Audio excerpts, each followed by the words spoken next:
Hey Pottery friends, it's Jeff. As you can see by the thumbnail and the title, this video is going to be about running hot chowder. Who doesn't love running hot chowder? I don't know if it's just me, but I've gotten like 4 or 5 jars of running hot chowder that is basically like cement at the bottom. It causes a big problem sometimes because students don't always know when they stir it up or they shake it that there's hard glaze at the bottom, and then they just get a whole bunch of water.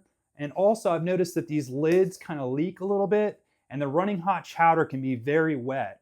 And I don't know if it's everybody that gets jars like this. I've had like 4 or 5 jars in a row, and then I got one that was pretty decent. As I see it, there's 3 major problems with the running hot chowder as I've gotten it. Like I said, I did get 1 jar that was fine, but most of them have not been very good.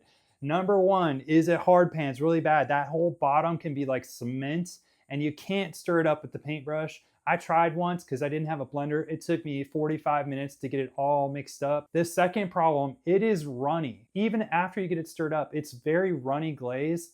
And if you're painting it on a vertical surface like a mug, if you're trying to do your frozen pond like I did in my frozen pond video, I'll have that up in the cards right here. It runs like crazy. It's hard to get it to stay on that vertical surface, and you have to do several coats. So having it too thin is a problem.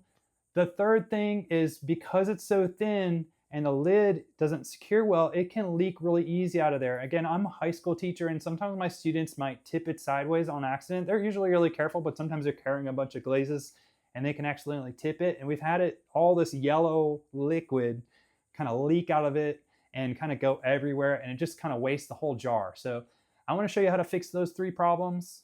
To fix it, what you're going to do is use your immersion blender and get that hard pan at the bottom stirred up very good. Move the immersion blender around and make sure you get every single chunk out of the bottom.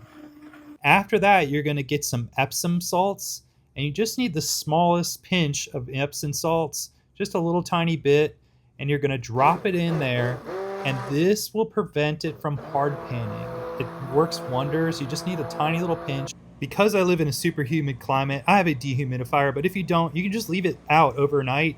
This is after 1 night on the dehumidifier, so maybe if you don't have one, leave it over 2 nights, and it'll thicken it up. And then you're just going to go back to that immersion blender and re-blend it.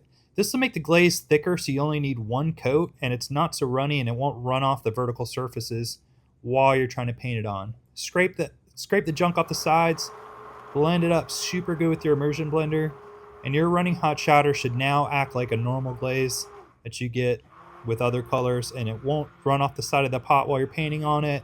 It won't hard pan, and you'll be good to go. After blending it up, you should be good to go on your running hot chowder dots. Now again, they shouldn't drip anywhere, and you really only need 1 coat if you did it this way.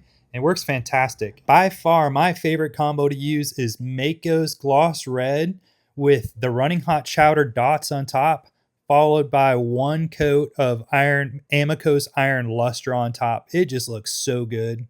But I also did this really cool one. This is C20 Cobalt with the running hot chowder dots and the Iron Luster. Also fantastic. I've seen some incredible combos on the internet using running hot chowder. Let me know in the comments, what's your favorite one? I really want to try some new combos. I haven't tried that many. I've seen some really cool ones with Albany Slip Brown, but I could use some ideas. What's your favorite running hot chowder combo? Let me know.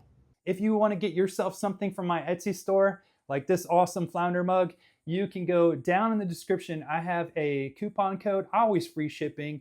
Coupon code YouTube. You don't need to enter it or anything. It already enters it for you. Just follow the link and you will get 10% off your purchase and always free shipping in my Etsy store.